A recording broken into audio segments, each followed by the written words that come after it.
So the Game Awards were last night, and usually I'm more interested in the actual awards than the trailers and reveals. But this year, if you watched, everything was more or less dominated by Baldur's Gate 3 and Alan Wake 2.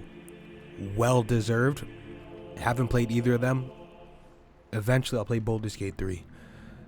I genuinely want to play that shit so bad. But anyways, these aren't all the trailers. These are just the trailers that really caught my attention, the things that I personally really care about. So if you don't give a fuck, then you can leave.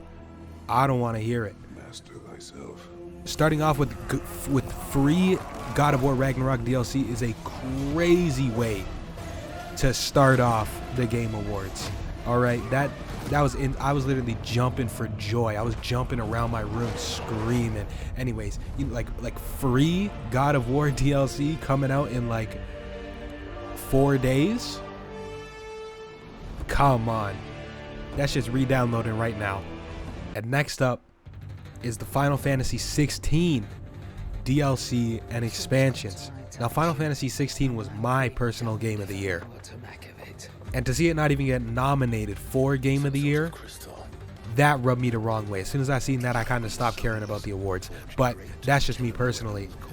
One of these DLCs slash expansions, Echoes of the Fallen, is out right now.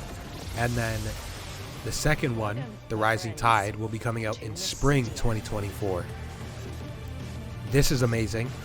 My only concern, personally, is how it slides into the story. Because if you played the game, you can't really have a post-story DLC. You know what I mean? Next up is Black Myth Wukong. It's been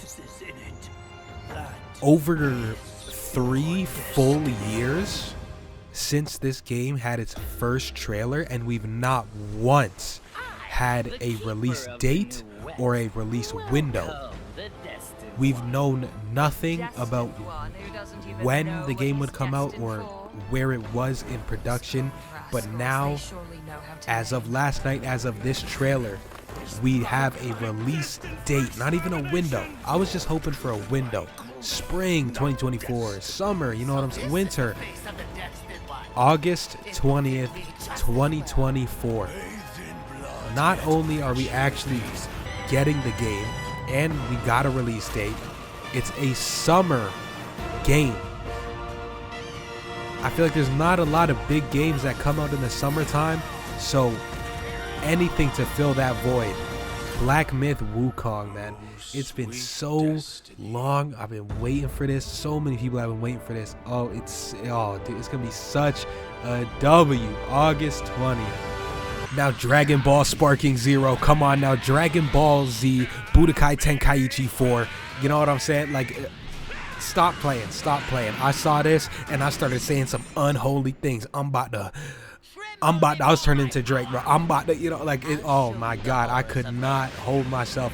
This right here, growing up on Budokai Tenkaichi, you already know. Everybody knows. If you didn't play any of those games, you missed out. Even if you didn't like Dragon Ball, you missed out. And now we got Sparking Zero, which is basically the 4th installment. Oh my God. And another game that really caught my attention, because I love playing open world multiplayer games with friends, and this looks exactly up the alley. Light No Fire, from a small team of developers that also have been working on No Man's Sky for the last 10 years.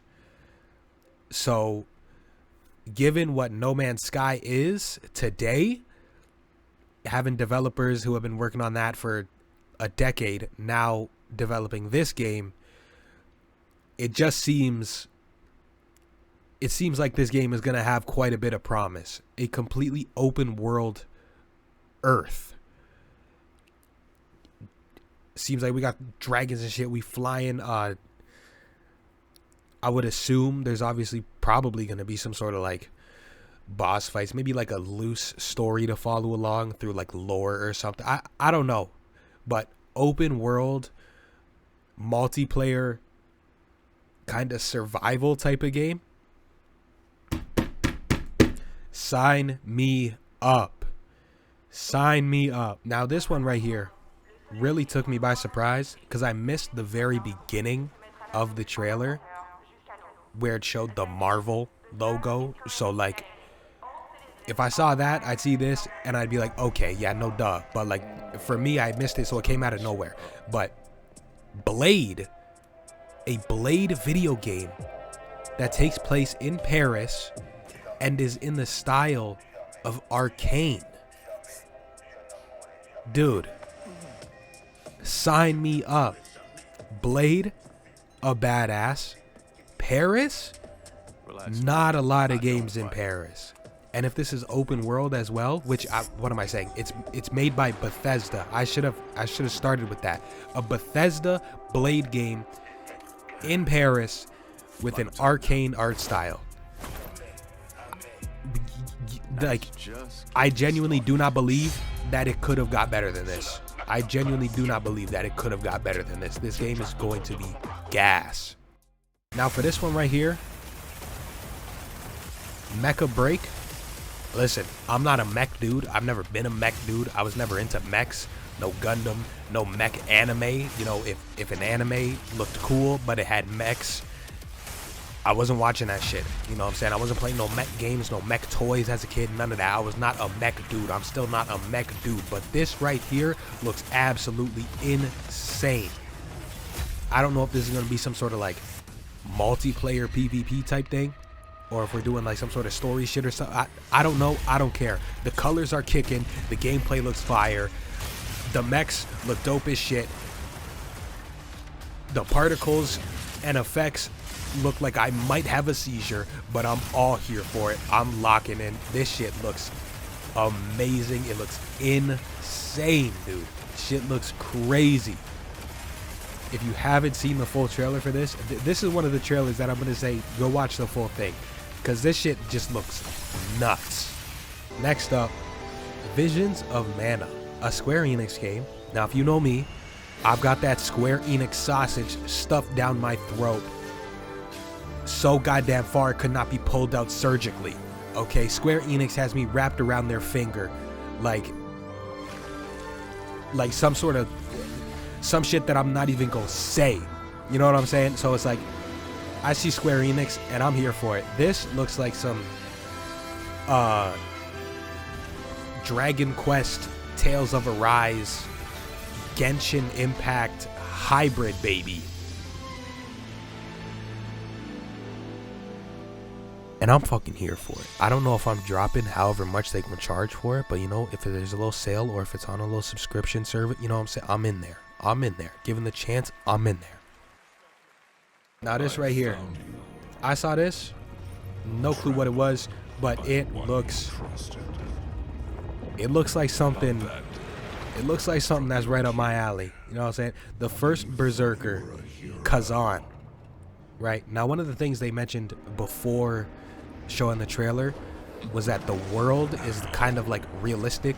You know, it's like an Unreal Engine 5 super realism type of world that you're in, that you're fighting in. But then the art style of the characters and the enemies is this cartoon anime style. And I think that shit just meshes so well. And I don't know what type of game this is exactly, but if you look at the combat, you look at the attacks, the way they're dodging, the way the blocking and parrying is going, it looks like a potential Souls-like game. And I'm all here for it. That shit, I eat it up. I eat it up. I'm not saying I'm the best player at them. I'm definitely not. But I enjoy going through that torture, going through that hell. That shit is just too much goddamn fun. Now, honestly, for the rest of the video, I'm going to be talking about some other things. Not just this Hideo Kojima, I guess, trailer, but it's not a trailer, so it's like a little teaser, but like it's kind of just like a head render. There's nothing, you know what I'm saying? So it's like, whatever. Hideo Kojima and Jordan Peele working on a game together. Usually, Hideo Kojima, he's a GOAT. Death Stranding wasn't really my thing, you know, but whatever he's got his name on, I'm at least paying attention, and so are you. We're all at least paying attention. You throw Jordan Peele in there, man, you know, I love me some Jordan Peele movies, so you throw his name on a video game and I'm slurping that shit up, I swear to God. Anyways, that's not all I want to talk about. This, you know, Hideo Kojima, Jordan Peele, that's cool. There were some other games that I don't really have a lot to talk about. It's kind of just like they got an additional trailer, or it was just the announcement, you know. So Rise of the Ronin got a new trailer. I don't know if it has a release date though. I'm not 100% sure. New Monster Hunter game, Monster Hunter Wilds. Another game, the casting of Frank Stone, a game made by the same people who made Dead by Daylight. I don't think it's a Dead by Daylight type of game. I don't know what it is, but I'm just gonna mention it. Jurassic Park game. I don't know what the gameplay is gonna look like, what the game is actually gonna be, but Jurassic Park game. And 2 free-to-play games. First with The First Descendant, which now has a release window of summer 2024, and The Finals, which I did a video on the beta about a month ago. They dropped a surprise release and just had it drop last night as the Game Awards were going. Trailer, they dropped the trailer right at the end of the trailer. Play now, available now, download it, do your thing, you know what I'm saying? Anyways, that's essentially it for me. Everything that I was interested in. The awards were whatever. I don't think Spider-Man won anything. Final Fantasy 16, I believe, won Best Soundtrack. Hi-Fi Rush won Best Audio Design, I believe, which that's a fucking W. And then Game of the Year, obviously, to no surprise. If you were surprised, you were not tapped in.